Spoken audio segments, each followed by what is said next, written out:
Hi everyone, Sandman here. This video is brought to you by a donation from Robert, and he left me a lengthy comment, so please be patient. Here's what Robert has to say. Hey Sandman, my topic is about red pill rage, and the void that comes right after it. I took my first red pill a few months ago after I saw how women who are taught in life are our equals are actually more equal than we are. I noticed the preferred treatment women get over men since I was a boy, but didn't understand why this was the case. What baffled me was when these same women would defend another woman over a man even though they claimed that they were anti-feminist. It's a great example of how Orwell would put it, doublethink. Orwell's book 1984 talked about how brain-dead females are always loyal to the socialist dictating party that got me thinking about this. Literature like the Bible, Plato's Republic, The Odyssey by Homer, Great Expectations by Dickens, and so many others saw women for what they truly are. It's not a secret. It's hidden right there in plain sight. Men need to open their eyes. Women are only a mystery because we allow them to be a mystery in the first place. During my rage, I tested the red pill philosophy at the worst possible moment. As you noticed, I'm a very outspoken man, who despite knowing the consequences of being outspoken, landed myself in legal trouble because I defended myself against a woman. A woman once again falsely accused me of something that I did not do. This time she accused me of ringing her doorbell and saying delivery, and I told her I did no such thing. She wanted me to come out like a man, so instead of walking away, I was prepared for a confrontation. Being shocked that I would actually do such a thing, she yelled, "Are you really going to hit a woman?" I didn't say this to her, but if she provoked me by attacking me like a man, I would have actually rearranged her face. I told her all she was doing was hiding behind the fact that she had a vagina. I told her that I'm a man and she's a woman, and then I'm ordering her to basically go to her apartment and leave me alone. This didn't work either. I was getting worked up over something I had no control over, so I left the situation and went back to my apartment. I could also hear this bitch yelling from a distance, and I'm glad that she didn't actually wake up my 11-year-old nephew. 20 minutes later, the police, aka the collective army of white knights, came.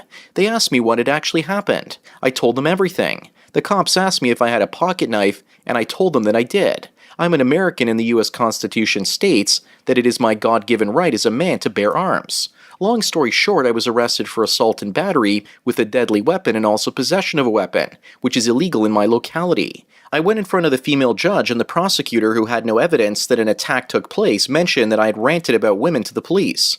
No bail was set, but I was banned from returning to my apartment because the woman lived down the hall. The police report was based on false narratives that this woman had told them.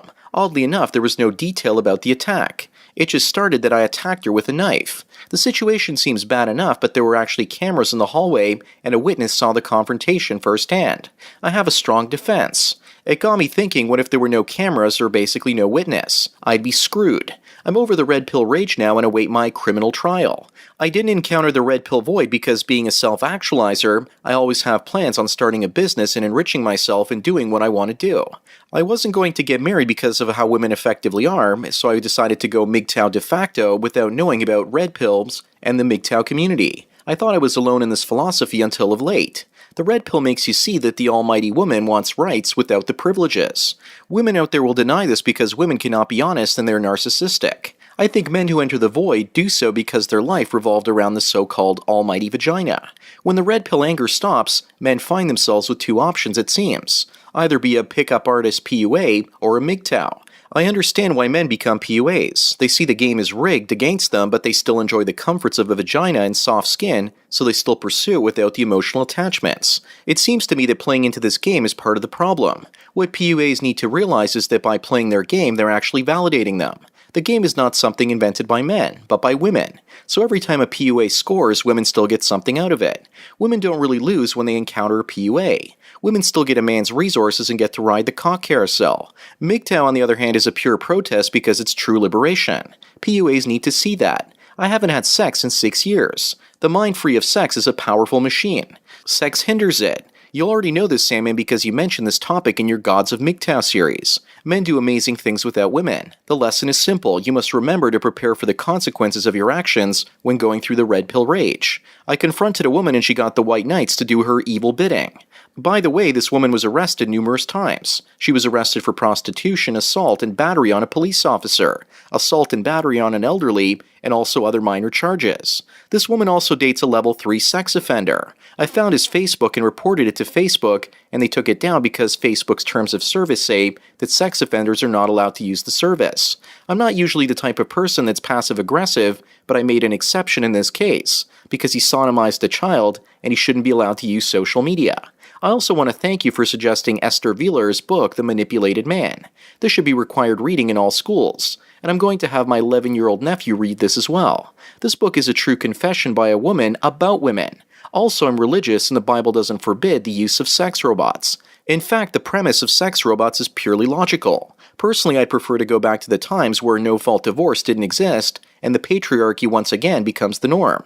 There are obvious reasons why the man is supposed to be the king of his castle. I think the old system will return.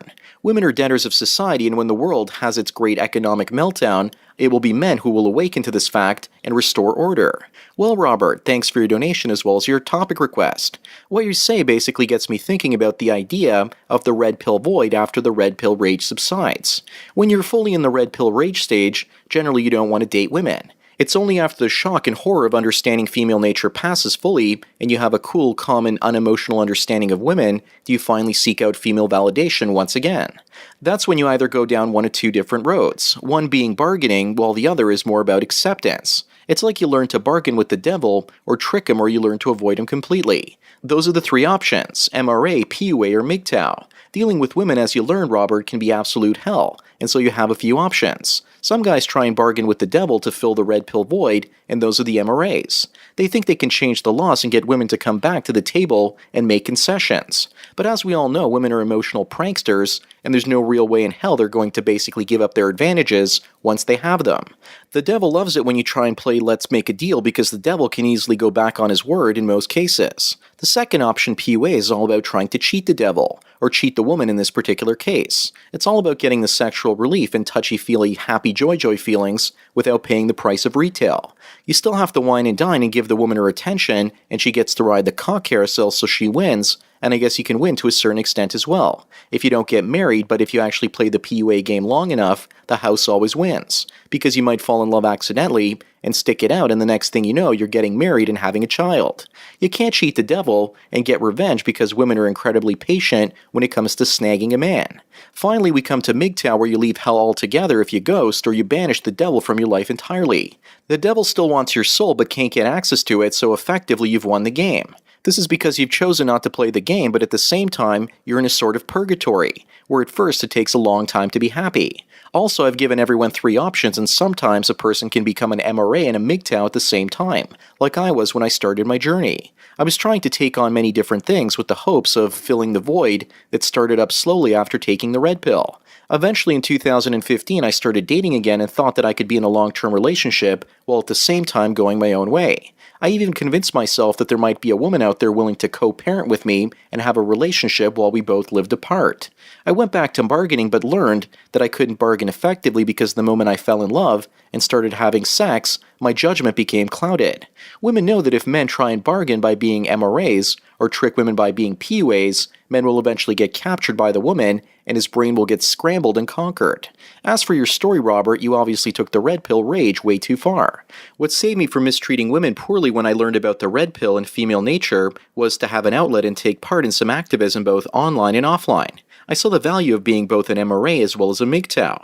The PUA option really wasn't for me because I've always been pretty much a serial monogamist. I've never been a fan of having a variety of different women.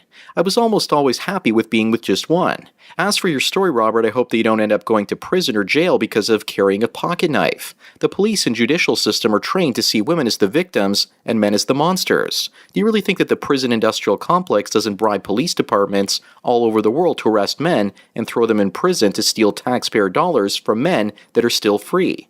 I don't find it all that shocking that even with video evidence most likely showing you never actually took out your pocket knife out of your pocket, they're basically proceeding with a criminal trial against you. I'm sure you'll be fine so long as the judge allows you to show the video of you in the hallway showing him or her that you didn't do anything wrong as evidence. Your red pill rage also sounds like it's gone as well. There are plenty of men going their own way out there that came from MRAs as well as PUAs. MGTOW 101 used to be a PUA and dropped the title and went his own way. As I mentioned earlier, I was into men's rights activism, and then I went my own way as well. I just want to clear things up that there's actually a third option besides PUA and MGTOW. That's MRA and it's not better than either of these two.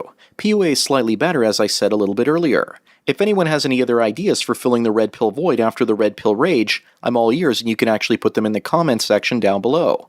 Women want men to bargain with the devil because the devil always wins. But sometimes men need to wean themselves off of women and date for a while to see the dating world for what it really is. If that means dating for a while to see what happens to your mind after you take the red pill, then so be it. I found it useful to date after the red pill rage. That way women no longer remain a mystery, and I can understand and cement my reasons for becoming a MGTOW in the first place.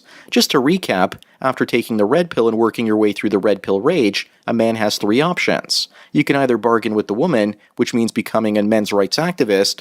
He can try and trick women by becoming a PUA, or he can avoid the game entirely, which means going his own way. The only way to beat the devil is not to take any part. Women attacking MGTOWs is all about sowing the seeds of discontent in men that have basically already gone their own way. The hope is that men will become PUA or even MRA.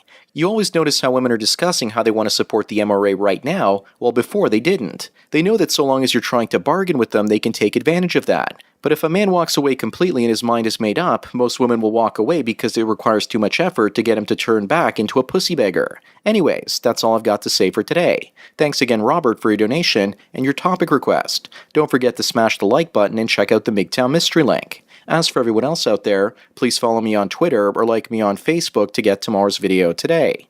Thanks for taking your daily dose of red pills. And remember, a red pill a day keeps the she-devils away. So enjoy the rest of your day, and cheers.